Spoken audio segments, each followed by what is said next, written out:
Assalamualaikum. Start in the name of Allah, who is the most beneficent and the most merciful. Hopefully, all of you will be fine and enjoying well. This is Muhammad Siklan, your English instructor, and today we are going to talk about one of the most important topic, and that is exercise of unit number 6, class 7, English, Pakistani female mountaineer. जी हाँ, हमने previous lecture के अंदर 7th class की English का unit number 6 जिसका नाम था Pakistani female mountaineer, उसकी ट्रांसलेशन को, उसके वर्ड मीनिंग को डिस्कस किया था। और आज के इस लेक्चर के अंदर हम इस चैप्टर की, इस यूनिट की एक्सरसाइज को कम्प्लीटली तौर पर सॉल्व करने जा रहे हैं। तो चलते हैं हम अपने टॉपिक की तरफ। तो हमारे पास यहाँ पर फर्स्ट क्वेश्चन है रीडिंग एंड क्रिटिकल थिंकिंग, जिसके अंदर हमारे पास कुछ क्वेश्चन दिए गए हैं, तो हमने उन क्वेश्चन के जवाबात देखने हैं।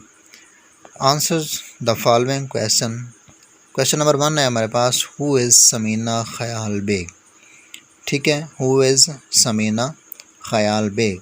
हमारे पास ये क्वेश्चन है जिसका मतलब ये है कि समीना ख़याल बेग कौन थी।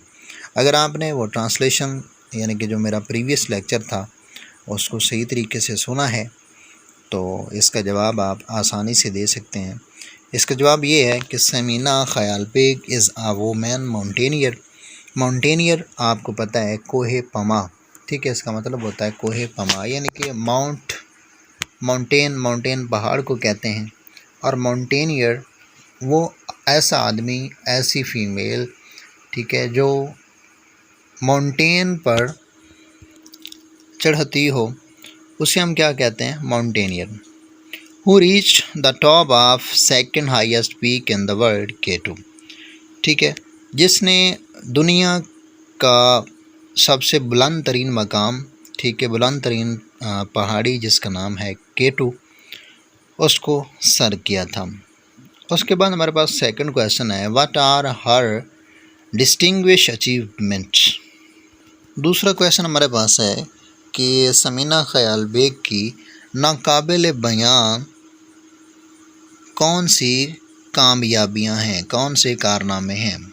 ठीक है, वो ये हैं, शी रीच्ड पहुंची on the top of the world 7 highest peak. ठीक है, सिर्फ एक K2 पर नहीं पहुंची बल्कि पूरी दुनिया के अंदर, यानी कि जितने भी हमारे पास 7 बर-ए-आज़म हैं, 7 कॉन्टिनेंट्स हैं, तो हर बर-ए-आज़म के अंदर जो जो बुलंद मकाम थे, ठीक है, वो भी हमने प्रीवियस लेक्चर के अंदर डिस्कस किए थे।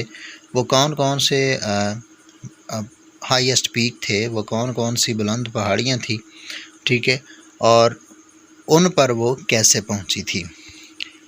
World 7 highest peak in the world in just 8 month. और वो तमाम के तमाम जितने भी बुलंद मकाम थे, जितनी भी बुलंद चोटियाँ थी, उन पर पहुंचने के लिए आपने सिर्फ 8 मंथ लगाए थे जी। उसके बाद हमारे पास क्वेश्चन नंबर 3 है, what does it mean to be a professional. You know what professional mean पेशेवर। ठीक है, यानी कि जब भी कोई आदमी किसी मखसूस शोबे के अंदर, किसी मखसूस डिपार्टमेंट के अंदर एक्सपर्ट होता है, वहाँ पर आला मकाम रखता है, तो उसे हम क्या कहते हैं, प्रोफेशनल कहते हैं। तो इसका जवाब कुछ इस तरह है, a person who adopts a paid occupation. ठीक है, ऑक्यूपेशन किसे कहते हैं, पेशे को, यानी कि अ पर्सन एक ऐसा आदमी, हु अडॉप्ट्स जो इख्तियार करता है, अ पेड ऑक्यूपेशन यानी कि एक ऐसा पेशा जिससे वो कुछ कमा सकता हो, कुछ हासिल कर सकता हो, इज कॉल्ड प्रोफेशनल। तो वो क्या कहलाता है, प्रोफेशनल कहलाता है। तो नेक्स्ट हमारे पास क्वेश्चन है, हाउ डू यू नो, आप क्या जानते हैं, that Samina Baig family helped her in her career, कि उसके ख़ानदान ने, समीना बेग के ख़ानदान ने किस तरह समीना के कैरियर के अंदर उसकी हेल्प की थी, उसकी मदद की थी। तो आंसर इसका इस तरह है, हर बिरादर मिर्ज़ा अली, ठीक है, उसके भाई का क्या नाम था, मिर्ज़ा अली, ट्रेंड हर एज आ माउंटेनियर, जिसने समीना बेग को ट्रेन किया था ठीक है, फ्राम द एज ऑफ 15, कब से, जब वो 15 वर्ष की थी। दिस प्रूव दैट, और ये बात साबित करती है कि हर फैमिली हेल्प हर, तो इसके ख़ानदान ने उसकी काफ़ी मदद की। A lot in her career, उसके कैरियर के अंदर। क्वेश्चन नंबर 5 है हमारे पास, how can Samina Baig fight against poverty and inequality in Pakistan. के समीना बेग ने पाकिस्तान के अंदर गुर्बत और अदम मसावात के साथ किस तरह से मसावात के ख़िलाफ़ किस तरह जंग की, या किस तरीके से डटी रही। Samina Baig can fight against poverty and inequality in Pakistan by supporting other women to join their hands. ठीक है, तो बाकी जितनी भी ख़वातीन थी उनके हाथ पकड़कर उनको कामयाब करवाया। ठीक है, उनके हाथ पकड़कर, यानी कि उनके साथ मिलकर क्या किया, पॉवर्टी और इनइक्वालिटी के ख़िलाफ़ जंग की। उसके बाद क्वेश्चन नंबर 6 है, what are Samina Baig's views about gender inequality. Question number 6 के अंदर ये है कि समीना बेग जिनसी नाबराबरी के बारे में क्या ख्याल रखती थी। ठीक है, जेंडर किसे कहते हैं, जिन्स को। ठीक है, इनइक्वालिटी मीन नाबराबरी। Samina thinks that women are as equal as man. ठीक है, उसका ख़याल था, वो ये सोचती थी कि एक मुआशरे के अंदर जिस तरह मर्द हकूक़ रखते हैं, ठीक है, जिस तरह एक सोसाइटी के अंदर एक मर्द मकाम रखता है, इसी तरह औरत का भी उस सिटी के अंदर, उस माशरे के अंदर, उस सोसाइटी के अंदर मकाम है। ठीक है, एज इक्वल एज मैन, जिस तरह, तो वो मर्द के बराबर है। She proved it by reaching the highest peaks of the world, और ये बात उसने उस वक्त साबित की जब वो दुनिया के बुलंद तरीन मकामात पर पहुंची। ठीक है, तो यानी कि उसका वहाँ तक पहुंचना, दुनिया की 7 बुलंद चोटियों पर पहुंचकर उसने ये बात साबित कर दी कि जो काम मुश्किल सिर्फ मर्द करते हैं वो मुश्किल औरतें भी कर सकती हैं। उसके बाद क्वेश्चन नंबर 7 है हमारे पास, हाउ इज़ शी इनकरेजिंग, ठीक है, and empowering the youth specially girl. कि समीना बेग ने किस तरह नौजवान नस्ल को हौसला और हिम्मत अता की, स्पेशली गर्ल, खसूसन बिलखसूस लड़कियों को किस तरह उसने हिम्मत दी, किस तरह उसने उनको हौसला दिया। She is encouraging and empowering them proving practically.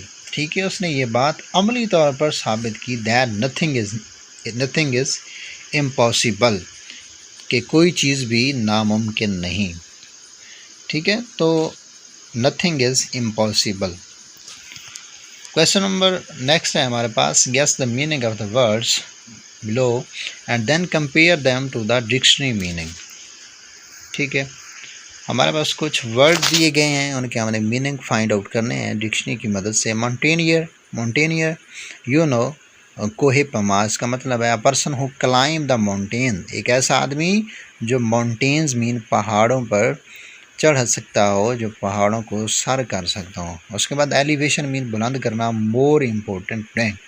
ठीक है, उसके बाद एक्सपीडिशन मीन मुहिम जोई जिसे आप कहते हैं। एन ऑर्गेनाइज्ड जर्नी, ठीक है, एक ऐसा सफ़र जिसको तरतीब दिया गया हो। उसके बाद डिमॉन्स्ट्रेशन मीन मुजाहरा करना, अ पब्लिक मीटिंग। उसके बाद Sumit mean top of mountain. Next है हमारे पास फोरकास्ट मीन पेश गोई करनी। ठीक है, जिसे आप प्रेडिक्शन कहते हैं। स्टेटमेंट अबाउट फ्यूचर, यानी कि मुस्तकबिल के बारे में जानना, उसे हम क्या कहते हैं, फोरकास्ट कहते हैं, और उसे प्रेडिक्शन भी कहते हैं। उसके बाद एमुलेट मीन तकलीद करना। ठीक है, पैरवी करना, फॉलो करना, फॉलो समवन, किसी आदमी की, किसी शख्स की पैरवी करना। उसके बाद स्किंग मीन बर्फ़ पर दौड़ना, मूविंग ओवर स्नो। नेक्स्ट है हमारे पास वोकैबुलरी एंड ग्रामर। तो सबसे पहले हम कुछ पंचुएशन के रूल्स हैं, कुछ पंचुएशन की रेगुलेशन है, वो देखते हैं कि वो कौन कौन सी हैं। पंचुएशन मार्क्स इंक्लूड्स कैपिटलाइजेशन, ठीक है, parenthesis, exclamation marks, full stop, apostrophes, commas, semicolons, colons, hyphens, dashes and quotation marks. तो ये तमाम के तमाम जो हैं, ठीक है, ये मार्क्स जो हैं ये क्या है, पंचुएशन के रूल है। तो फर्स्ट है हमारे पास कैपिटलाइजेशन, ठीक है। आप जानते हैं कैपिटलाइजेशन क्या होता है, यानी कि किसी भी वर्ड को कैपिटल करके लिखना, उसे हम क्या कहते हैं, कैपिटलाइजेशन कहते हैं। The first letter of a sentence is always capital, ठीक है। पहली बात ये है कि यानी कि यहाँ पर हम ये बताएंगे कि कहाँ कहाँ पर हमने पंचुएशन यूज़ करनी है और कैसे यूज़ करनी है। तो हमारे पास फर्स्ट रूल है कैपिटलाइजेशन का।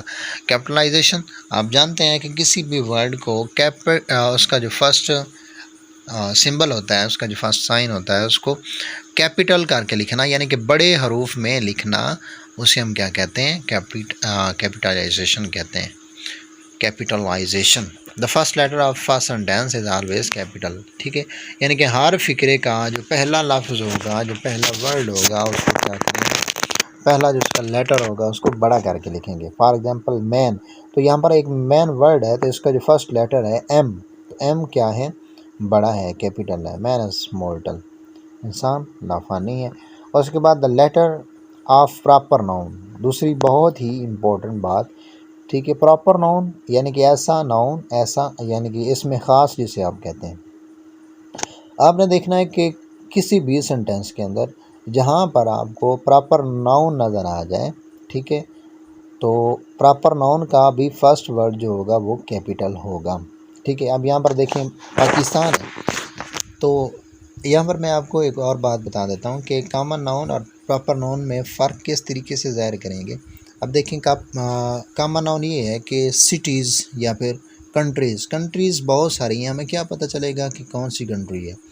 लेकिन अगर हम साथ में पाकिस्तान लगा देते हैं, इंडिया लगा देते हैं, ठीक है, बांग्लादेश लगा देते हैं, तुर्की लगा देते हैं, ठीक है, तो ये तमाम की तमाम जो कंट्रीज़ हैं वो क्या है, प्रॉपर नाउन हैं, ठीक है। इसी तरह अगर हम कह देते हैं कि बॉय, तो हमें क्या पता चलेगा कि कौन से बॉय के बारे में बात की जा रही है। अगर हम कह देते हैं कि अली, ठीक है, तो फिर वो क्या बन जाएगा, प्रॉपर बन जाएगा।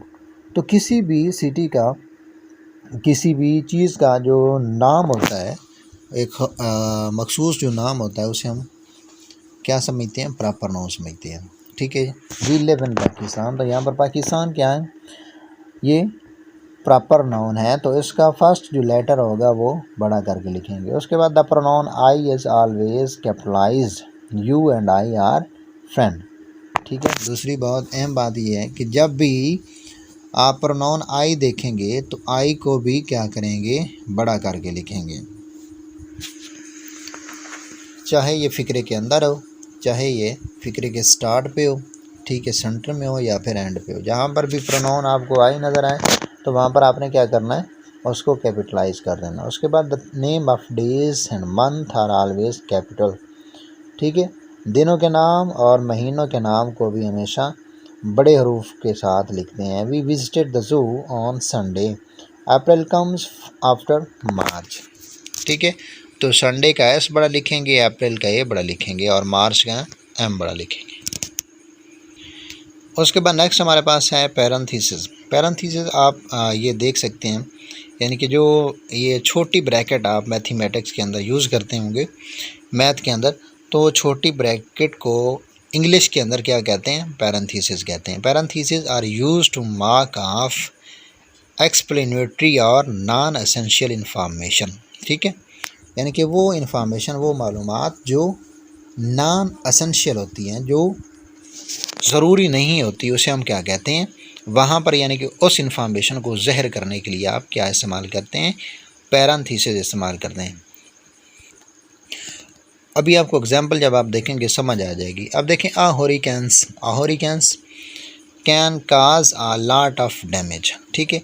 अब देखें सिर्फ ये जो वर्ड हरिकेन्स है, इसका मतलब क्या होता है, अ वेरी स्ट्रॉन्ग विंड, ठीक है। विंड तूफान को कहते हैं, अ वेरी स्ट्रॉन्ग विंड।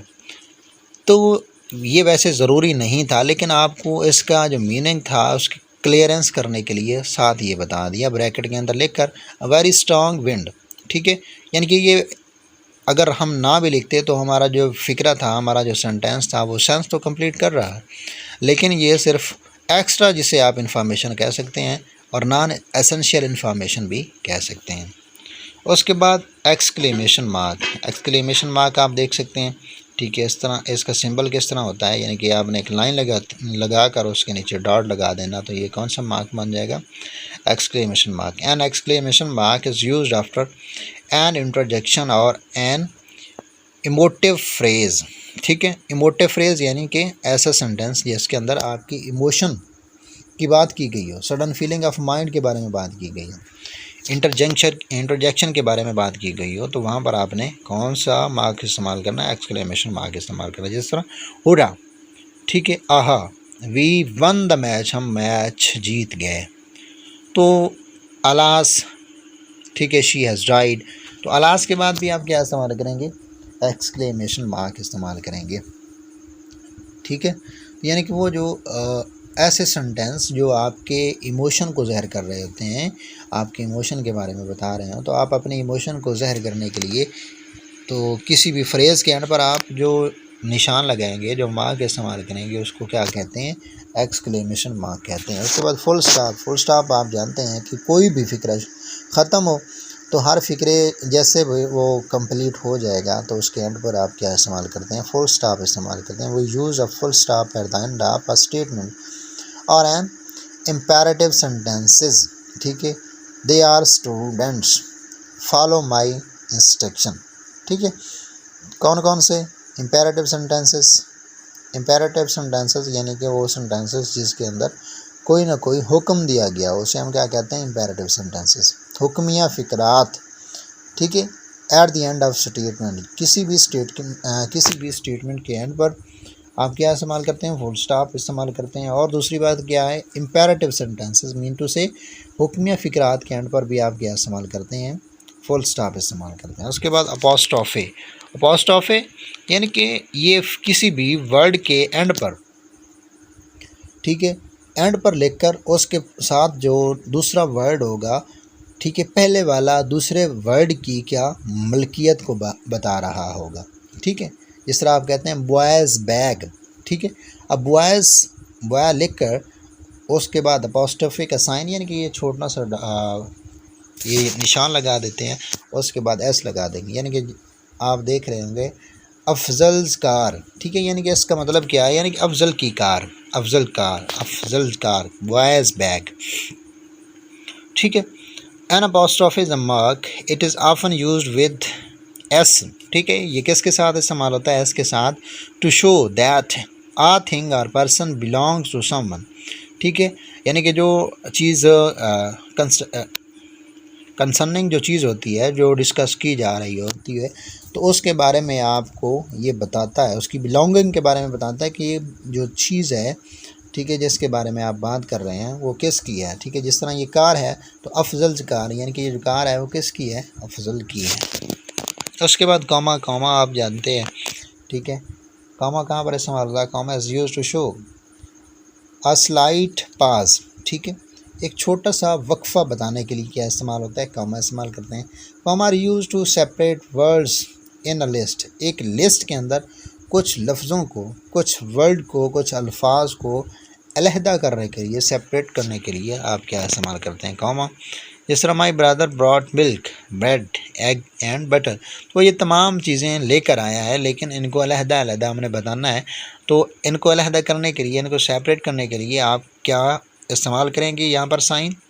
ठीक है, क्या मार्क इस्तेमाल करेंगे, कॉमा। ठीक है, brought milk, bread, eggs and butter.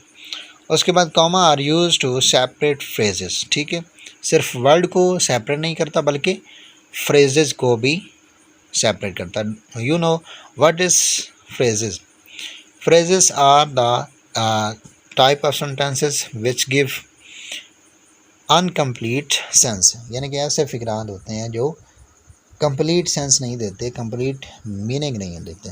ठीक है, आप इनको मीनिंगलेस सेंटेंसेस भी कह सकते हैं। ठीक है, जिस तरह mount Everest, The world's highest mountain was first climbed in 1953. और उसके बाद नेक्स्ट है हमारे पास commas are use to separate an introductory word or phrase. Example, that's good idea. ठीक है, तो ओह के बाद भी आपने क्या इस्तेमाल किया, comma. That's a good idea. ठीक है, उसके बाद ये नेक्स्ट हमारे पास है by the way there is your school. By the way, तो बाय द वे के बाद भी आपने क्या इस्तेमाल किया, कॉमा. उसके बाद सेमी कॉलन. ठीक है, सेमी कॉलन क्या होते हैं, यानी कि एक आप इस तरह समझ लें कि फुल स्टॉप थोड़ा सा ऊपर लिख कर उसके नीचे आपने कॉमा लगा देना, तो वो क्या बन जाएगा, सेमी कॉलन बन जाएगा. A semi colon is used to connect two complete sentences that are related. यानी कि दो ऐसे सेंटेंसेस जो आपस में रिलेट करते हैं, तो उनको आपस में मिलाने के लिए, उनका कनेक्शन ज़ाहिर करने के लिए आप सेमी कॉलन इस्तेमाल करते हैं. ठीक है, जिस तरह ये एग्जांपल यहाँ पर दी गई है, रोजेज आर रेड, फूल सुर्ख हैं, violets are purples, violets are purple. उसके बाद कॉलन. कॉलन क्या होता है, यानी कि दो फुल स्टॉप होते हैं ऊपर नीचे. A colon introduce the information that comes after it. ठीक है, यानी कि एक ऐसी मालूमात जो एक के बाद दूसरी आने वाली है. ठीक है, I shall say this for him, he is honest and hard working. I shall say this for him, मैं उसके बारे में ये कहूँगा, ही इज़ ऑनेस्ट, वो ईमानदार है, एंड हार्ड वर्किंग, और मेहनती है. उसके बाद हाइफन. हाइफन, ठीक है, यानी कि एक छोटा सा बार है. A hyphen is use to form compound word that are made up of two और more words. Use to form compound word, to form mean बनाने के लिए, कंपाउंड वर्ड.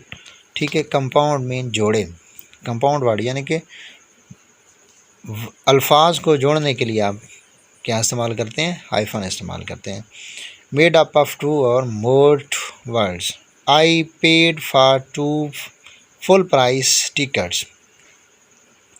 ठीक है, अब यहाँ पर देखें फुल और price.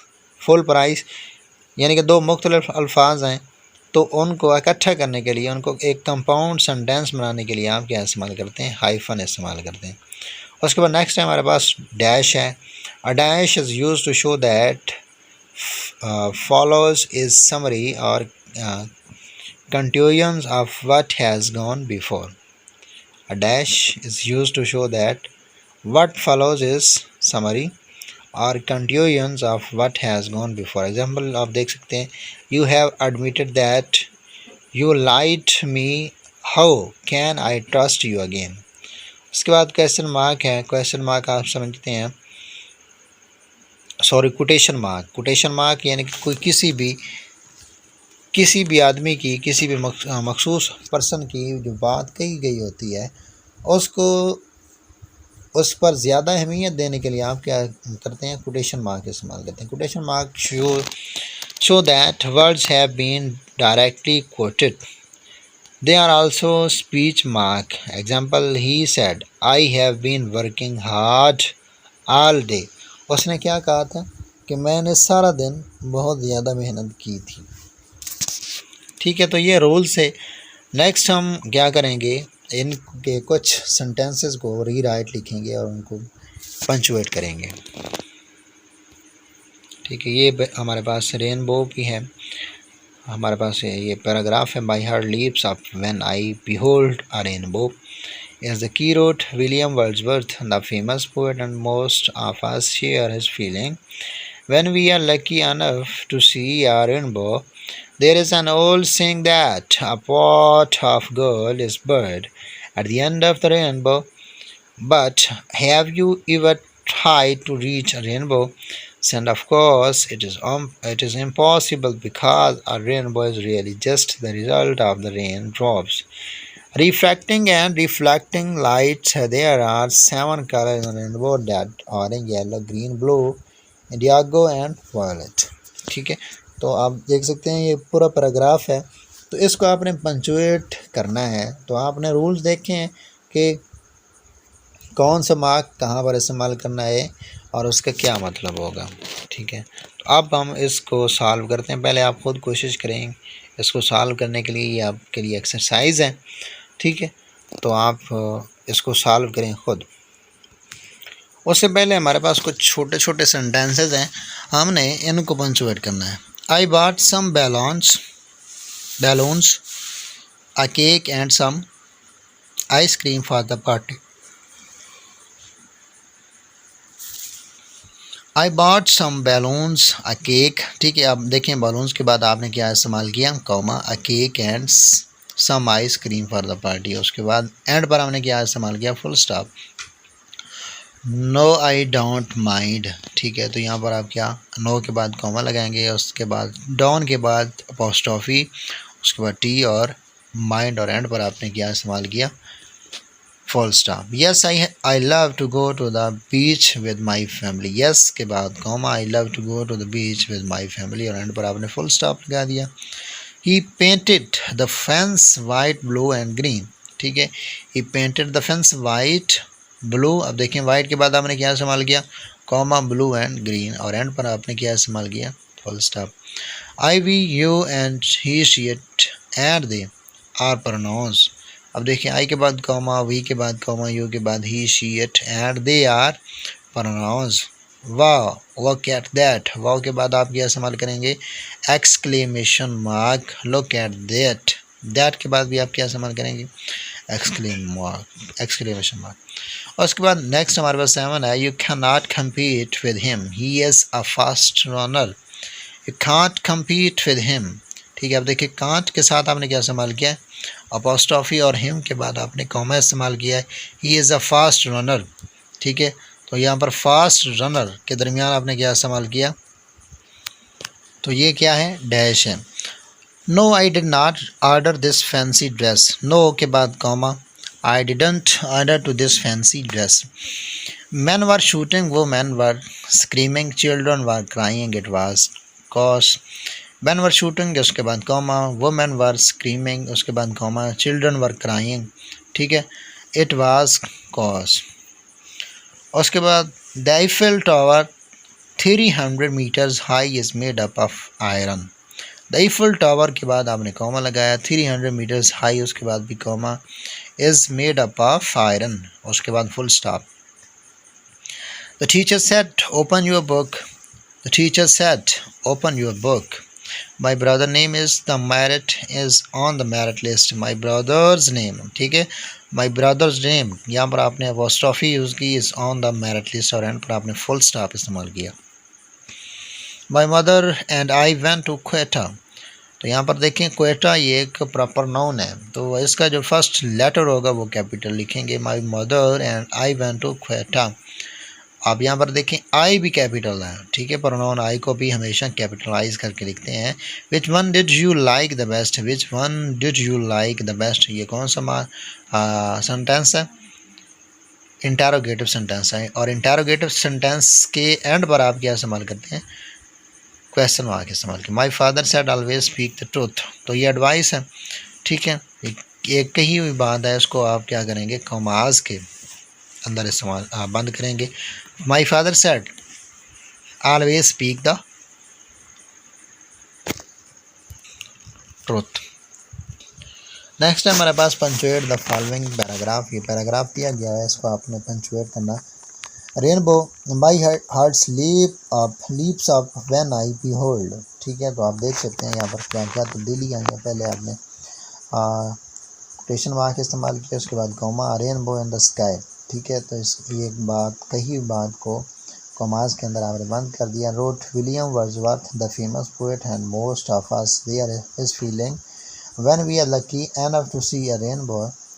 There is an old saying that a pot of gold is buried at the end of the rainbow. But have you ever tried to reach a rainbow?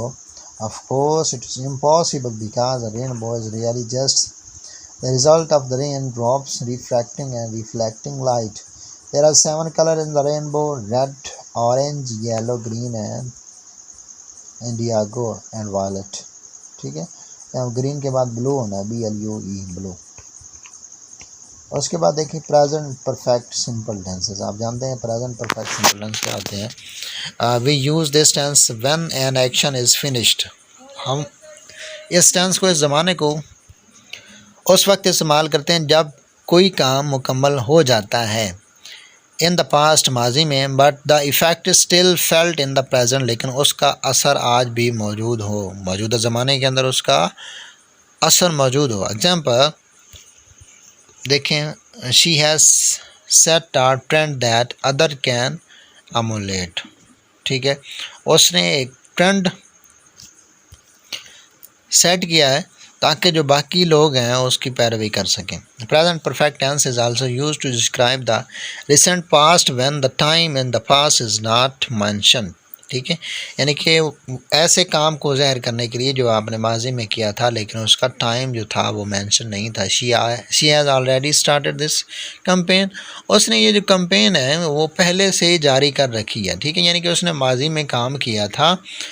ठीक है, लेकिन ये कंफर्म नहीं है कि उसने कब किया था, लेकिन उसका असर आज भी मौजूद है। स्ट्रक्चर उसका देखिए, positive subject plus have plus past participle, यानी कि थर्ड फॉर्म ऑफ वर्ब इस्तेमाल करेंगे। उसके बाद ऑब्जेक्ट और उसके बाद कंप्लेंट।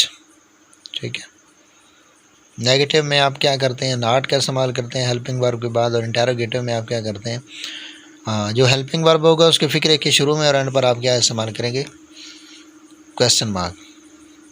यहाँ पर देखिए tick the correct form of verb we has have. आप देखें हैज़ को आपने हमेशा सिंगुलर के साथ इस्तेमाल करना है और हैव को आपने प्लूरल के साथ इस्तेमाल करना है। ठीक है, हैज़ को आपने किसी वहद शख्स, यानी कि किसी वहद जो नाउन होगा या फिर प्रोनाउन होगा उसके साथ, और हैव को आपने हमेशा जो प्लूरल नाउन होगा, ठीक है, उसके साथ आपने इस्तेमाल करना है। तो वी, ये देखें वी क्या है, प्लूरल है, तो इसके साथ we have bought a computer. और उसके बाद ही, ये सिंगुलर है, he has scored 2 goals. The world population has increased rapidly. ठीक है, उसके बाद the piece of life has became faster. Scientist has have found more energies resources. अब साइंटिस्ट याद है तो उसके साथ क्या इस्तेमाल करेंगे, हैव इस्तेमाल करेंगे। I have completed my homework.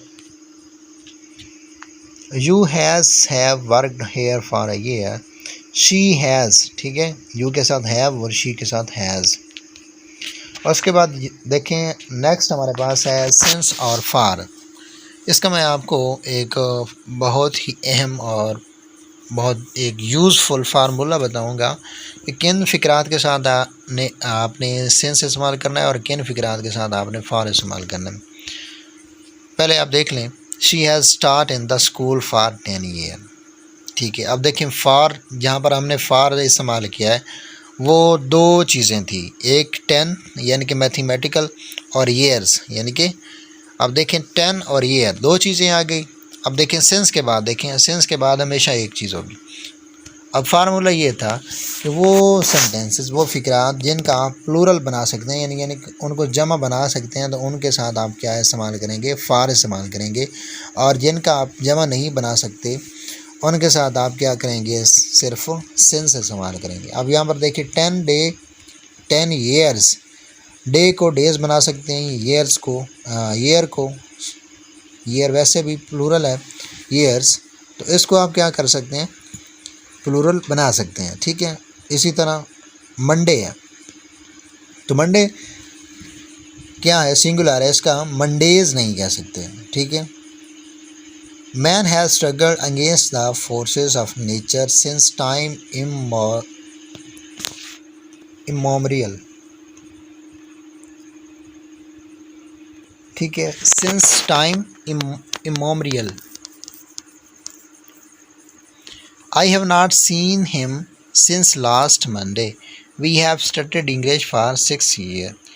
They have practiced boxing for 3 weeks. She has been sick since Monday. He has climbed 3 peaks since 2009. The farmers have worked in the field for a month. You have not borrowed books from the library since March. ठीक है, तो ये था आज का हमारा lecture जिसके अंदर हमने इस यूनिट की एक्सरसाइज को कम्प्लीटली तौर पर सॉल्व किया, ठीक है, जिसका नाम था Pakistani female mountaineer. So thank you very much for paying attention to my word. अल्लाह हाफिज़।